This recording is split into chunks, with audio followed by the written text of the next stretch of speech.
নিম্নচাপের জেরে টানা বৃষ্টিতে জল বাড়ছে। ময়ূরাক্ষীর ছবি দেখাবো আপনাদের। একাধিক নদীতে জল বাড়ায় বিপত্তি। তিলপাড়া ব্যারাজ থেকে ছাড়া হলো জল।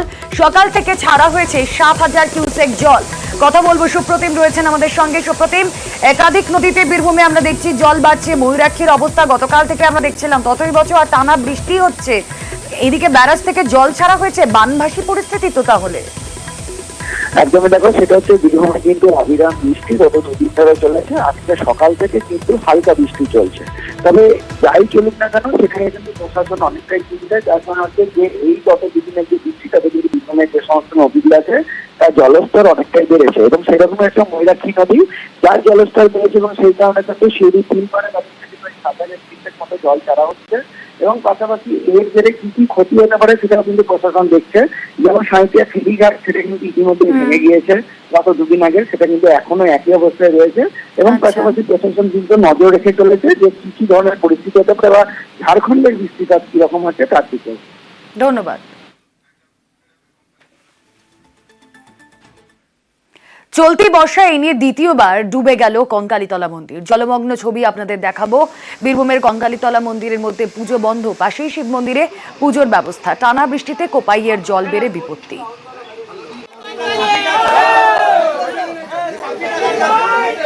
পুজো মন্দিরে আপাতত বন্ধ আছে, যেহেতু জলে ডুবে গেছে ওটা।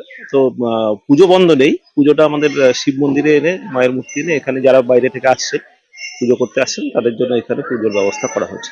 বোলপুরের আমাদের কোপাই নদীর আশপাশে যে জায়গাগুলো আছে সব জায়গাতেই জল উঠেছে। আমাদের গোয়ালপাড়ায় যে কজে ব্রিজটা আছে সেটা কাল রাতে থেকে বন্ধ করে দেওয়া হয়েছে, এবং তার আশপাশ দিয়ে যত আছে, মূলত কোপাই নদীর ধারের যে জায়গাগুলো একদম বল্লভপাড়া থেকে শুরু করে পুরোটাই যতটাই আছে সবই, সোনাঝুরির ওই দিকটাতেও নিচে যে জায়গাগুলো আছে সেগুলোতেও জল উঠেছে। টানা ভারী বৃষ্টির ছবি আপনারা দেখছেন, দুর্ভোগের ছবি। জলমগ্ন ডেবরার বিস্তীর্ণ এলাকা, জলের তলায় একাধিক বাড়ি। পশ্চিম মেদিনীপুরের ডেবরার ছবি আপনারা দেখছেন। টানা বৃষ্টিতে দুর্ভোগ, নিউজ 18 বাংলার এক্সক্লুসিভ ছবি। জলমগ্ন ডেবরার বিস্তীর্ণ এলাকা।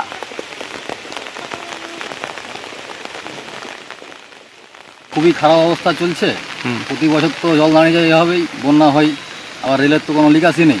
যে জল নিকাশি হবে, যে জলটা পাস হয়ে যাবে, সেই পাস হওয়ার তো নিকাশি নেই। তো এটা নিকাশির কোনো ব্যবস্থা নেই? না, নিকাশির কোনো ব্যবস্থাই নেই। নিকাশির ব্যবস্থা থাকলে কি আর যেভাবে জল দাঁড়া থাকতো, সব জল বেরিয়ে চলে যেত। কতগুলো বাড়ি জলমগ্ন হয়েছে তাও? প্রায় ওপাশে তো গোটা 50টার গায়ে ঘর তো প্রায় বর্তমানে ডুবেই গেছে। তো এখানে যারা লোকাল প্রশাসন আছে তাদেরকে কি আপনারা জানান এই ব্যাপারগুলো নিয়ে? সবাই জানানোর দরকার, সবাই জানে। ওদেরকে জানানোর দরকার, ওরা সবাই জানে, সবাই দেখছে তো চোখে। দেখার পরে তো কেউ প্রতিবাদ করে না। বাবু, আমার ঘর পড়ে গেছে এই বৃষ্টিতে, একদম থাকায় অসহ্য, একদম থাকতে পারিনি। ভীষণ কষ্ট হচ্ছে, আর আমি সাহায্য মাগিয়েছি সরকারের কাছে। রেলের যে রাস্তাটা ওদিকে গেছে, এবং ওই যে আমাদের আরবি হওয়ার জন্য যে কালভারটা আছে, সেই কালভারটা তো ছোট আছে, প্রথম থেকেই ছিল, এবং এই বছর তো আরো ছোট করে দেওয়ার জন্য ছোট। এটা সমস্যা হচ্ছে, এবং সেই জলটা আউটলেট হওয়ার মতো জায়গা নেই।